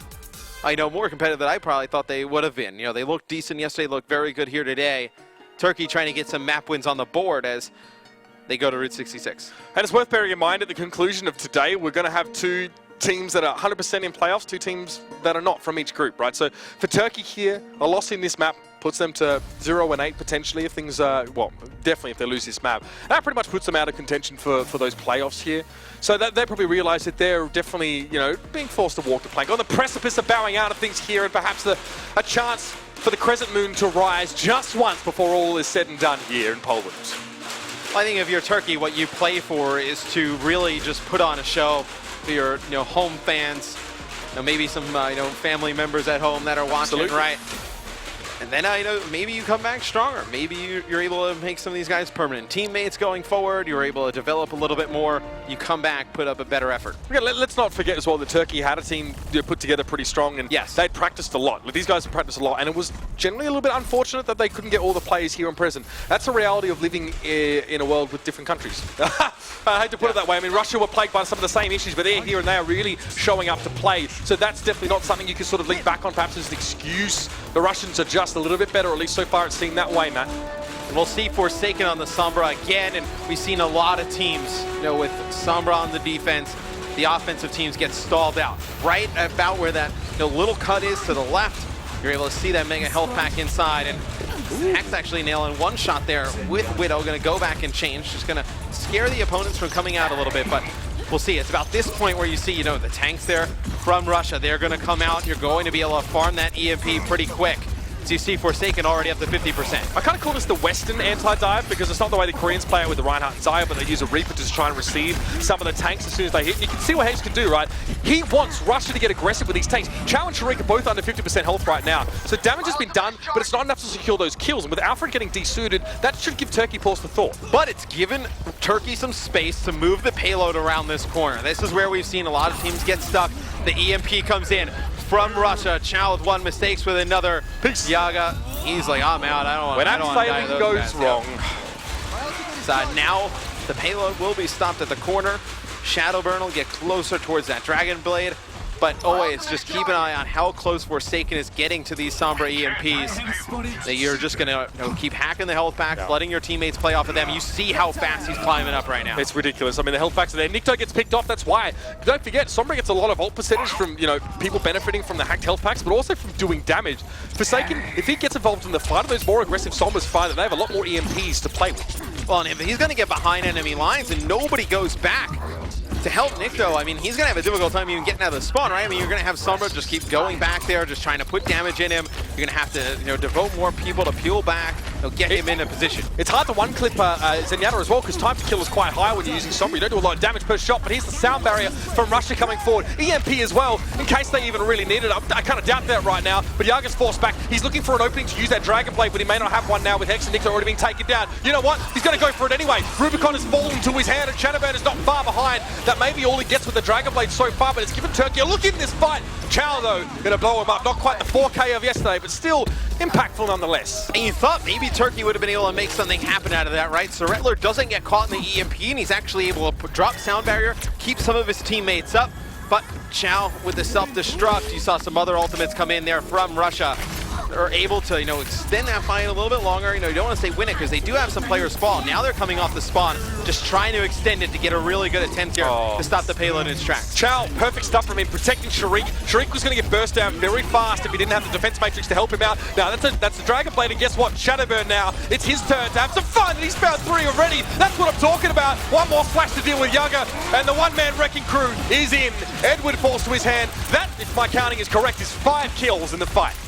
I was counting as well, and I came out with the number 5 as well. Nice! Alfred again. Just run away, man. Do it. You can Well, they booped him. They prevented him from getting off the I'm sorry. The way she's just like swan diving down. My sadism is showing, Matt. Oh, dear. Right, 53 seconds for Turkey. Ultimate-wise, there's going to be a pulse pump fairly soon. Primal Rage is there, but the real impactful ones, the ones you want, the Dragon Blades and the Transcendences, are a little bit off still. Forsaken has an EMP. Oh, this could hurt. The EMP connects with a lot of the members of Turkey, and then you see the push coming in from Russia. You can see Forsaken with some nice shots there on the Yaga up top. Mistakes takes out Edwin as well. So that's 2 players falling from Turkey right away. It's not good, Mitch. Yeah, and I really enjoyed that from Forsaken, watching how he played that fight. He was EMPing, and he knew that the first thing you want to do after that is get rid of the Zenyatta, because he has no shield. But he made the correct decision and got out of that fight because he knew the Zenyatta was too far for him to access. He's already got another EMP almost lined up, and there's only 13 seconds left. This could be brutal. Wait, you saw the tanks from Russia backed all the way up to that Mega inside of Big Earls, and you see how much ult charge he gets from that. It's going to be Forsaken with another EMP at the beginning of this. Sharik takes out Alfred. We'll see when that EMP comes in, if it's even necessary, as members from Turkey are falling. There is the EMP. Players from Turkey just stuck on the point now. It's going to be very difficult to extend this fight. Sound barrier from Soretta, it's desperation. Pure and simple at this point for Turkey. Over on the payload, it's going to be Russia to respond with their own, but Rubicon actually doesn't get on towards many of his teammates. He still finds Yaga in the aftermath, though. The Boop's going to claim his life. Rubicon over the edge by the looks of things. He was knocked away, but Shadowburn's found Soretta. Alfred's on the payload, and so is Edwin. It's the big tanks from Turkey that are still standing tall, but Russia has something to say about that. Chow is desuited. Shadowburn's in trouble. Alfred chases him out. And it looks like Turkey will come out on top in this fight. So was Russia investing a lot of ultimates into that one. Forsaken with the EMP, Shadowburn uses the blade. But it is not enough as Turkey now stacked on the payload. If Russia can get back towards it though, Mitch, Turkey only has the Transcendence to get through this. Yeah, again, Russia, not a lot of ultimates, so there's no EMP. Forsaken. Pulse bombs there for mistakes. It's going to have to be pretty darn frightening if it's going to work out here. Quickly dropping down is Sharik. He's going to prevent the payload from getting across the line. And the pulse bomb doesn't really have a huge impact there. Alfred shrugs it off for the most part, and Shadowburn's fallen already in this fight. And when you get Shadowburn out of the equation, that is a great sign to see if you're Turkey. Hex able to take out mistakes. Edwin finishing off Rubicon. It's going to be Chow getting demeched here. Now the Transcendence comes through. Probably didn't even need that to win the fight. You use it for safety, I guess. As that'll be Turkey taking the first point. You know what? I'm going to come back to that because you don't need to use a Transcendence when it's one Winston on the payload and there's like 4 of you there. That definitely was the desperation that Turkey were feeling. They had to finish the map. They've got 2 minutes 14 left, but man, that ultimate will be really handy, especially given that, you know, some of these nasty ones for Russia are on the horizon. The EMP there's for Forsaken. If you can sort of preempt that, that'll be really big. Shadowburn's going to have a blade soon. You know he will. Yaga, though, might have his first. Rubicon has found Hex. You see Yaga just getting way too deep there. Shadowburn just comes right on out. It's the Primal Rage from Edwin, but he can't back up to try and help some of his teammates here, and Shadowburn just staying alive for such a long time. Edwin just trying to make something happen here for Turkey, but look, you know, he has to go all the way back. He has to go all the way back to his team. They're going to spot him out, and now he may end up getting staggered as well. Yeah, I think he gets back to his team because Yaga and Sorella are there, but he went very low. It's surprising that Russia maybe didn't chase that down as hard as they could have. I suppose the big damage dealers are very susceptible to Winston in general, so maybe not worth the risk here. You don't want to get snowballed out of this stage, right? This is good for Russia, good recovery, and the EMP is going to be there. Yaga has a Dragon Blade, definitely looking to carve a swath through Russia right now. Big fight on the horizon. Shadowburn also with a Dragon Blade for Russia. See, Yaga is going to go dashing right through Sharik. Misfits, mistakes though, able to take out Nikto. So now you see the Dragon Blade coming in from Yaga. There's going to be a big EMP there from Rubicon, as now it is going to be Russia trying to stay on the point. Turkey, though, advancing the payload. Fourier Chow, the only one up here, just trying to stay alive. He's going to get demeched. And I'm surprised they don't try and stall him out. With the way that Russia is stalling out Alfred, I'm surprised they're not trying to do the same thing to Chow. It could be a matter of presence of mind and it just not being there for Turkey. Perhaps they're just at a stage now where they're just desperate to wipe Russia away and not have to deal with them at all. Yeah, it would have been good to see a stall at that point, but that's the little things. They're the 1%ers, we call them in Australia, Matt. Not the end of the world, but now Russia, Shadowburn has that Dragon Blade, that EMP fizzle Forsaken, and now we switch towards the Zenyatta. So extra healing available now for the Russians. We'll see. The Pulse Bomb comes out there from Hax. It does not get anything. Yaga, though, able to take out Sharik, so Sharik falling again at the beginning of one of these fights. Some mistakes will take out Yaga, but it's going to be Forsaken falling as well for Russia. Hax doing a nice job on the Tracer, picking up another kill, as now it looks like Turkey's starting to get into a rhythm here. No, this is big. This is really big from Turkey. It looks like they've awakened It's going to be a self-destruct on the point that's not really to any effect, and Turkey going to get to that second checkpoint. They make their way through. They were in overtime on the first, overtime on the second, but heck, it don't matter. Now they've got a shot at finishing this map in its entirety. Transcendence is there for Nikto. He used it frivolously earlier on, but he wasn't punished for it, and now he's got another one ready to rock. And it's been like 2 or 3 fights, I feel like, where Shadowburn has had this Dragon Blade, but they have not gotten in a good position to use it. You know, it seems like... Oh, no, I felt that. Yeah. Oh, in my gut. It seems like, I was going to say, one member of their team falling at the beginning of these fights. They're not able to draw first blood, but Shadowburn able to take out 2 players quickly for Turkey. And you know what we said, it has not looked good for Turkey in some of these fights. Going into OT, they're able to just fight back, time after time. And see if they can do it here. Each time there's more pressure on Turkey. It's being heaped now. 40 seconds remaining. The transcend from Nikto could be the centerpiece of what would be the fight they need to have, but Shadowburn is lurking and he's got that Dragon Blade. He's ready to going for something here, but the Pulse Bomb connects with Rubicon, and this is a huge start to the fight. Again, Shadowburn realizes, I must back away. Now, it's Turkey to stagger things out further. Heard the Dragon Blade get pulled out there, and that was Yaga going for more, biting off plenty, but he can chew it all down, no problem. But Turkey making further progress. This is big. And another fight where Shadowburn cannot get that Dragon Blade off. He's forced to back all the way up towards his spawn. Does not want to invest that ultimate into the fight. Now, though, you're going to have Sharik with Primal Rage. Shadowburn still with that Dragon Blade. Rubicon getting very close to the sound barrier. Maybe you're able to make something happen. You need to force out the Transcendence on the side of Turkey first, though. Now, Shadowburn still with the Dragon Blade in hand. He's very good at holding on to them right now. He's taking a lot of damage, though. He's getting pressured out by Edwin yet again. The Winston finds the Genji. Sharik is forced to respond and quickly gets a decent on Alpha, but the Transcendence on Turkey now is helping them weather the onslaught from Russia. Trying to bring it back, and it's Hex to fall by the hand of Mistakes. Alpha is caught out in the open. He's getting staggered. Finally picked up. Now Sorrento on that payload there as well. Of course, his compatriot Edwin has a Discord orb on him. It's tough to stay alive. The desperation is there for Turkey. We're in overtime here. They've come so far, but that's all it's going to be. 55.45 meters, and they dug deep. They found something that we haven't seen yet from Turkey, but it wasn't enough to finish the map. It may still be enough to win it. Once they got in a rhythm, they looked very good, Turkey. So they're able to advance the payload extremely far past that second point in a game where, to be quite honest with you, and we were at that first point, I was like, oh, well, I don't think they're going to be able to do this. You know, be another one of those games, man. Yeah, another one of those. And you know, they're able to get it past the first point, past that second street space. Is very important. Let me make the implications of this match very clear to you. This group is hotly contested, that first place spot between Russia and Canada. That's what everyone expects there to be a fight for, right? Because second place will most likely pit you up against South Korea. Which you don't want to play against South Korea. Exactly. Now, and if we see Russia drop a map to Turkey here, this will put their chances or odds of making their way in towards a first place in this group in doubt. They're going to need to actually have a dominant victory against Canada tomorrow to do so, and that's not certain. No, you don't want to put yourself in that position. This match is absolutely huge for Russia. You know, Canada, they've taken care of business, right? You know, they've won 4-0, 4-0. You need another 4-0 here from Russia, because then Canada goes into that match tomorrow. Obviously, still a ton of pressure, but they sit in the driver's seat in that matchup. Yeah. Regardless, there's a lot that hangs on tomorrow's game between Canada and Russia. But if they go 2-2, let's assume all things being equal, they go 2-2 there. But Russia have already dropped a map to Turkey the day before. Certain death looms as South Korea will be licking their lips to see who is going to be placed second in this particular group. And for Turkey, they're in a great position just to mess things up for Russia entirely. Well, that's what you want to do when you're the underdog and you're kind of at it. You want to play spoilers. Absolutely. And I imagine now after realizing this, the guys from Canada are watching this match, cheering Turkey on. And pretty loudly. But they're not out of the woods yet. Turkey didn't even finish the map, so we don't want to get too ahead of ourselves. But Hex has picked up that McCree here. A little bit of a change for him. Forsaken, obviously on that Zenyatta, having an early switch here. Shuriken's connecting for Shadowburn. He's already up to 11% ultimate. Yeah, and Sharik's going to check this health pack. Oh, there it is. Wants to make sure there's no Sombra, but Hax with a nice pick on the Mistakes.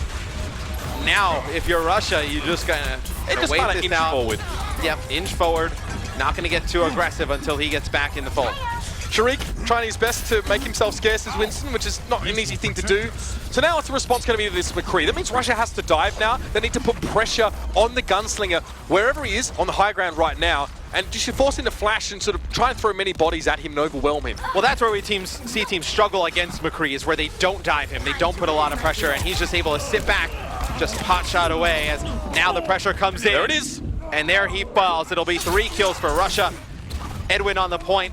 for Turkey, trying to stay alive. He's able to pick up 2, but this looks like it will go in favor of Russia. So the surprise factor of bringing the McCree worked out. Mistakes was actually wedged himself, off on the far side, trying to flank around, and he got caught by a flash and taken down. So that happens. But now Russia identified that Hex was present on that McCree. And look, honestly, you don't want to play McCree into a strong dive composition because you need to be babysat so much, and it's so hard. Your roll back is not sufficient to get you out of arm's reach of these rabid DPS heroes running at you. So Turkey made the correct decision to switch off the McCree. It didn't work. It wasn't going to either. Yeah, and it's difficult when you have the McCree to kind of support the Genji as well. When he's diving in, is 2 kills go in favor of Russia. Shadowburn with the blade, just toying with Alfred at the bottom. He's going to get hit with a pulse bomb there from Mistakes. As the players will fall from Turkey as they run out onto the point. It'll be Russia taking the first checkpoint here on Route 66. Matt, I really feel for Nikto after seeing him in that fight. There was nothing he could do. Both Mistakes and Shadowburn made a beeline for poor Zenyatta, and I believe they were just one on either side of him, bullying him out. In fact, if they called that correctly, Nikto, he had an ultimate, that was a super good decision to have been made there for Russia. So they're on the move. They've got a lot of time in the bank. Finishing the maps is definitely a real possibility for them here. Yeah, and Sharik falls, though, at the beginning here. So now Russia, you're going to see them back all the way up. Wait until they can get their Winston into play. Ultimates built for both teams, Mitch. A lot of ultimates on both sides. So I know you do have the Dragon Blade, you have the Primal Rage, the Diva Self-Destruct, and the Transcendence for Russia. On the side of Turkey, you have everything but the Dragon Blade on the side of Turkey. So they're in a good position on the defensive end to put up a good fight. Okay, so Transcendence here, so Russia should technically just peel off for the moment, try and back away if they possibly can. They can't back away, so they have to commit their own Transcendence to this fight. Pulse Bomb connects on towards Chow. He tries to take the skies to avoid any further damage. Seems to have done the jump from thus far, but he does get desuited. Shadowburn's Dragon Blade amounts to very little, and this is not a convincing fight for Russia. The beginning hasn't been great, but Nikto fell very early on, gives them the opening. Now Turkey have no supports on deck. They lost Suretla just now, and they're going to get bundled out. Well, and Turkey invests both support ults at the beginning of the fight, and then Russia just backs on up. There's no fight to even really be had. And then, that's when you see Russia come on the attack with their ultimate. Russia had to commit their own Transcendence because they couldn't just disengage. They were backed up into the the area where the gate drops behind you after you push through. So it's like, okay, well, we can't run from this. We can't disengage. We'd like to because we're good at that. We're going to use our own Transcendence. And then, Turkey, Suretla, get a little bit ahead of himself with that sound barrier, perhaps. Yeah, I felt that way as well. Sharik is now pushed up. Putting in a lot of damage, preventing these players from coming out of the doorway. It'll be the Primal Rage though, coming out from Edwin. It's not a good position for Yaga to be in, as now Sharik trying to get out of harm's way, but Alfred's going to hunt him down. You don't see many bouncers wear pink, but Alfred was definitely ready to meet Sharik at the door. No doubt about it. He was trying to get away, maybe overcommitted somewhat, and the rest of the fight unravels for Russia, should I say. And Turkey have re-established a semblance of control. Those support ultimates that they used in that previous fight still a little bit away. And the pulse bombs all they're really going to have to work with now. So it's still a bit dangerous, especially when Shadowburn now can do so much unmitigated damage in the absence of those sound barriers, those Transcendences, and the like. And I think it's really important when those support ultimates come up from Turkey, we see a little bit better use of them. I think if you see the same type of thing again in the space that Russia's dealing with here, they're going to be able to get away from the fight and then come back with ultimates of their own. Here it is. That's going to be Dragon Blade coming in. No support ultimates for Turkey. It means Shadowburn gets free range and not the egg kind. That's what I'm saying.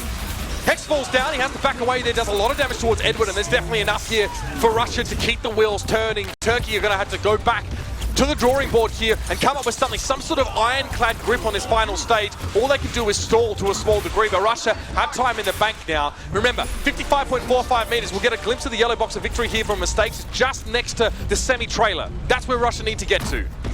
And if you're a Turkey, you're looking at, what, maybe with 3 minutes to go? A few really good attempts from Russia here where they can bank up some ultimates. Do they need to? Look what they got to work with. Support ultimates perhaps, you're right there, but again, the zoning potential for some of these ultimates for Russia can set them up for some really nice picks. Well, this next fight is huge. If Russia invests, the self-destruct, the pulse bomb, maybe even the Primal Rage into it, and they're not able to push the payload, then you look at Turkey, where they have a realistic chance to hold on the defensive end. Sharik off towards the side here. Primal Rage is available. He's going to be trying to be judicious about how he uses it. He gets left upon, but he's going to turn upon his foes. I'm not locked in here with you. You're locked in here with me. Coming forward, Mistakes goes down. Transcendence over the fight for Turkey here, and they find the first pick. Yeah, and they have Yaga switch over to 76, so he's able to put a little bit more damage out at range. He draws first blood, going to back Russia all the way up. Back and right on out. 2 minutes and 20 seconds. And Russia look to accrue some ultimates here. That's what they want. So we're going to switch over towards Anna here. I like this actually. Yaga on the 76. So Turkey want to try and use, I guess, the very long sight lines on this stage to get a lot of free damage and safe healing.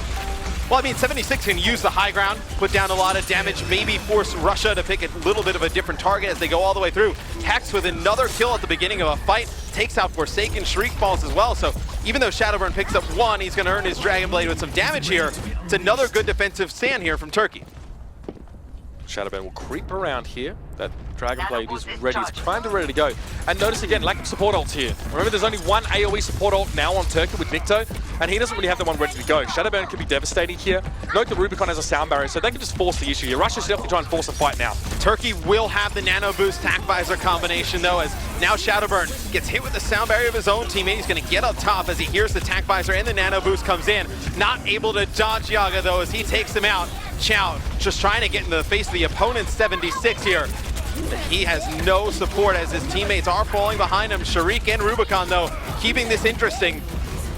I'm okay with this, to be honest with you. Chow gets desuited. He's not in a position to get focused down, so we can resuit up pretty much instantly. Yaga falls down, so they really zone that 76 out even after he used that tactical visor. And they're getting close. You can see how close the box of victory is right now. Alfred gets desuited. Shadowburn again has had a good chance to use his Dragon Blade. He's been focused down by Alfred time and time again, Edward, should I say. But now the Dragon Blade, Nikto immediately. It's a desperate transcendence. It's a worthwhile trade for Russia to get rid of that key support ultimate. Now they're going to barrel forward even more. Shadowburn is forced to put the sword away, but now he can still get to play. Xiao is down by Edwin. Shadowman up on the payload here. Primal Rage and Turkey is stalling. Well, 30 seconds remain here. Edwin with the Primal Rage is going big for Turkey now, just stalling this out. That is their goal. 25 seconds left for Russia to advance the payload. It's going to be a big pulse bomb coming in from Hex. A boot to the face of Shadowburn. Can Turkey do it? Nikto behind the payload, he's very low, and you can see the Hex wants to press forward now. Edwin's returned. Russia knows they need to regroup for one last fight, and importantly, there's not actually that many ultimates available for Russia. They've only got the sound barrier here to work with. Can Russia get back to the point? Forsaken with a big kill there on a Hex as Russia has forced overtime here. They need to advance the payload just a little bit further. Sound barrier was important there for Russia. The initial onslaught is shrugged off for the most part. Alfred gets taken down, desuited and killed almost immediately. Mistakes managed to get onto him. Edward also up on the payload there, but that Tac Visor again for Yaga. He's got yet another one. It's 2 over 3 fights. He needs to make a big difference, but Chow was standing up in the front, ever the dependable player, preventing the damage from coming through. The hit scan pressure was not there. Russia sailing forward, and of course for them, it's winner, winner, Turkey dinner.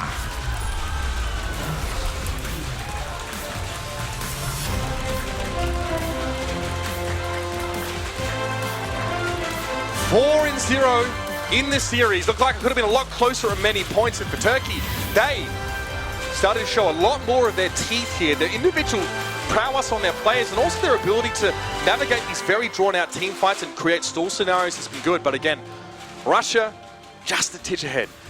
Russia cannot really be too happy with that performance, though. I mean, there on Route 66, it got very scary. We go into overtime. Turkey does a phenomenal job extending some of these fights. They just did not have enough firepower in the end, but very impressed with what you saw from Turkey here today. And you can see that Yaga making the switch over towards a Soldier 76. He's picking that into a pre-existing Diva, so he knows what he's going to have to be, going up against. I don't mind the Ana switch there either. It's a similar concept to playing Numbani first point defense, right? You've got balconies, you've got high ground, you've got the ability to keep your enemy at arm's length. Russia are always going to dive into that. Again, it's Turkey playing a strategy that Russia don't mind dealing with. But now, Matt, that's going to be the game done 4-0. We're going to head over to Malik with Rubicon with some words on the match that was. Thank you very much, guys. Rubicon, congratulations on the 4-0. Is it safe to say that despite the last-minute roster changes, you and Team Russia are working together pretty good? Yeah, we're doing pretty good. I mean, we had some problems in the beginning, but now it's much better. You know what, let's talk about that, because even though you guys have been 8-0 over the last 2 days, on paper you're perfect. There's got to be some things that you believe that you want to improve.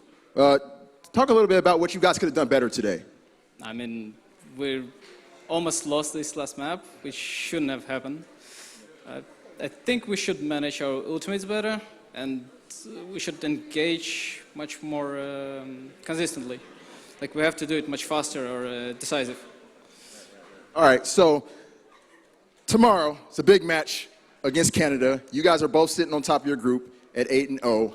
How confident are you feeling going into this match that you guys can pull off the victory, get that first place spot, and if things play out the way they are supposed to play out, not have to go against South Korea? It's going to be tough. We're preparing just for this match, pretty much. We really need this win, so we'll do everything. All right, well, you know what? You go take a breather, man. I felt your heart before this even started. I can hear it beating right now. It's beating tremendously fast. And on that note, we're going to go ahead and send it back to the desk to wrap up the day. Golden Boy, my guy, take it away. All right, well, thank you so much, Malik. I tell you, Rubicon and just the look between Rubicon and Diva, uncanny. They're the same. Same thing, yeah. Let's say winky face. Let's get Rubicon to say winky face on stream one time. That's your mission, Malik. Make it happen. Anyway, all right. So, wow, we saw some life out of the Turkish squad here, and I couldn't be happier for this team. They should not. It is frustrating, I'm sure. But, James, they shouldn't be disappointed with themselves because they took a squad who showed so much dominance in Russia to the brink and almost really messed up Sunday for Russia. Almost, right? I mean, we had a lot of standout players coming out towards the latter end of that matchup between Turkey and Russia. And towards the end, Hex really came alive. Alfred, Edwin, even Nikto, was consistent with that Zenyatta. So I'm really looking forward to what they have to bring in the future. It's very true. I was a little worried about Nikto, I won't lie. He had some ults that were a little weird, and I know you had highlighted him beforehand, but we'll talk about that in a little bit. This was the Horizon game, and Zoe, you told me a word that summarized this game, and it was just weird. Why is that? Well, it wasn't the whole game, which was really weird. It was just I think the very beginning of it. The way Russia held the first point, the positionings were a little odd, I think is the word I would use here. However, they recovered for the second point. We just saw the Russia we saw yesterday and all of early today, where they were just decisive. They were disciplined in their engagements. The ults weren't wasted, and that's really what has been lacking on Route 66 there. So I was a bit confused. Maybe they were tired. I don't know. Like it felt like a completely different roster on those two different maps. Yeah, for sure. I think that Turkey they adjusted a bit for that final stage on the Horizon. I really appreciated how they brought out the Tracer-less comp. I think that Hex has struggled on Tracer throughout the weekend a bit here. So they played the Genji and Soldier on the second point, which I appreciate. And they basically decided to poke them down. It's a bit one-dimensional because you don't have that versatility. You can't really dive without the Tracer, but they changed it up a bit, and I appreciated how they decided to adjust their comp a bit to suit them better. They didn't cap that final point, but I think it was a good idea to go for something more poke-heavy when you're not that confident on the Tracer. Yeah, you have to be able to adjust, and that's a very smart thing from Turkey. And as a matter of fact, as we look forward to Route 66, we started to see some great adaptions from this team here. I was impressed with them. I was very impressed with Yaga, by the way. This player, going toe-to-toe with Shadowburn on Genji is no easy feat, but yet Yaga was able to make it happen. And furthermore, this team was able to push not one, but 2 overtimes in this game. That's tough against this Russian squad. Yeah, and it came down to the EMP usage of Forsaken there on the second point, really. I think he used it a bit prematurely, and it allowed Turkey on Schwettler to use his sound barrier to end the fight on the second point into overtime. And from on there, they just kind of rolled it throughout the second point. Rubicon forced to swap to the Zenyatta, 0% on his ultimate usage, and it's really easy to fight through the enemy team when they don't have that support ult bank. It's probably the most 2 important ultimates in the game. So a bit premature usage from Forsaken on the Sombra. He didn't look stellar on the Sombra, I must say. That's maybe something to look out for tomorrow. Really? You didn't think Forsaken? No, I don't think he's really famous for his Sombra play overall. And I think he brought it out because he was feeling it. They were 3-0 up, and it looked pretty easy for them. He was building. I mean, I know you build quickly with Sombra, but he was building them very fast. Yeah. It was a very good job there and very impressive, I have to say, Zoe. Yeah, but generally, when you look at Route 66 and we looked at the ults for Russia, they were used awkwardly. The communication just hasn't really been there. They haven't been piled together. And for example, Shadowburn. How long has he been holding on to that Dragon Blade prior to the third point?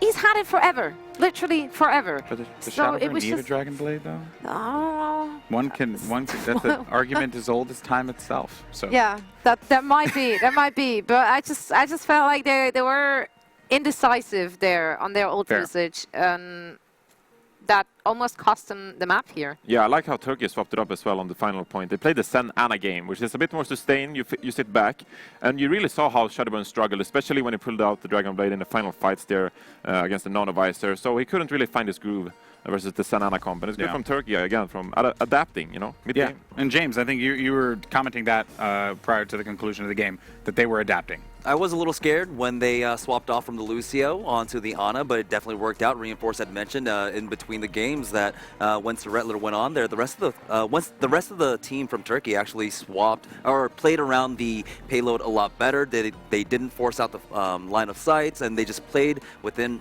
vision of her, and so that worked out really well for them. Yeah, and just as you saw right there, even though they made some smart decisions, Team Turkey, ultimately it would be the Russians who would take 4 more points, and they will now join the Canadians at 8-0 at the top of the group, which makes tomorrow's games just as important here.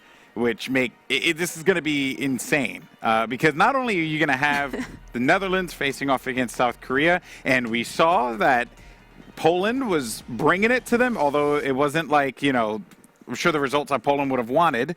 Still, Netherlands are a great team that could really challenge South Korea if they're not careful. And actually, just to catch you up on the results here, Katowice really has been sweep city because it's just 4 O's straight across the board here. Again, I appreciate consistency like that. Oh, visually, this pleases me a lot. That's all I have to say.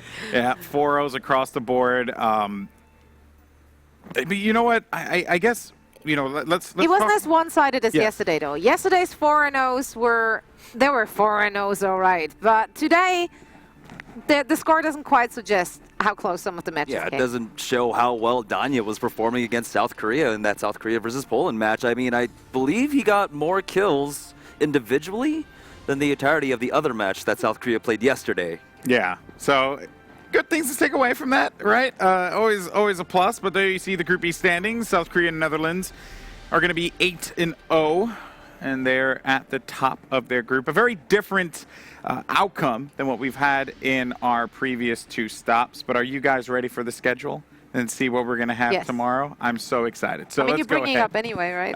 Yeah, you have no choice here. So we're going to kick it off with South Korea versus the Netherlands tomorrow. And then we will have Poland versus Austria, followed by Canada versus Russia. And then our final matchup will be Singapore versus Turkey in the group play. But tomorrow we are adding 2 more matches.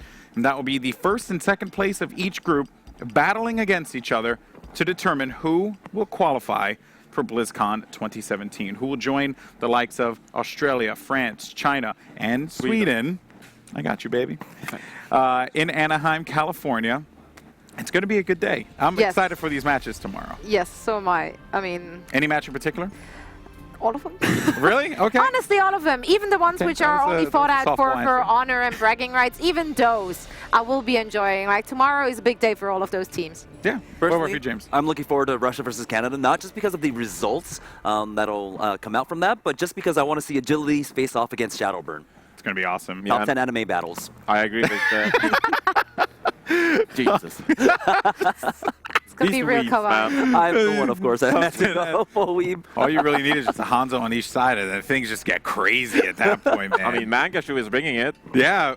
Hey-o. That's true. Mangashu versus Shadowburn, Hans versus Genji, I'm down. Yeah. Canada versus Russia tomorrow. It's going to be great. So that's your matchup as well? Yeah, well, mostly because I think that Schurfer has taken the liberty to go onto McCree some of these games. But we saw that on that final Route 66 game how easy Russia brought the McCree down. So Schurfer, stick with the soldier tomorrow. Key advice from Reinforce. For me personally, I'm excited for South Korea versus the Netherlands because while we did see Poland really bring it to the Koreans today, I think that the Dutch could shock us. Who knows, right? And I am a beacon of positivity and optimism, and that is what I'm going for. And you're also a sugar bear. Yes, okay, I will take that. I'll take that. Cynthia, if you're watching, Sugar Bear. Anyway, all right, guys. So that is going to do it for us here at the desk. We thank you so much for joining us for day 2 of the Katowice group stage for the 2017 Overwatch World Cup. But tomorrow, we start a little earlier, so make sure you guys are in tune with all the social media going on. Most importantly, at Play Overwatch on Twitter to find out when things are going to be going down, and also all the various community resources you can check out for the schedule as well. But tomorrow we determine who will be the 2 teams that make it to BlizzCon 2017. You're not going to want to miss it, and we'll see you tomorrow.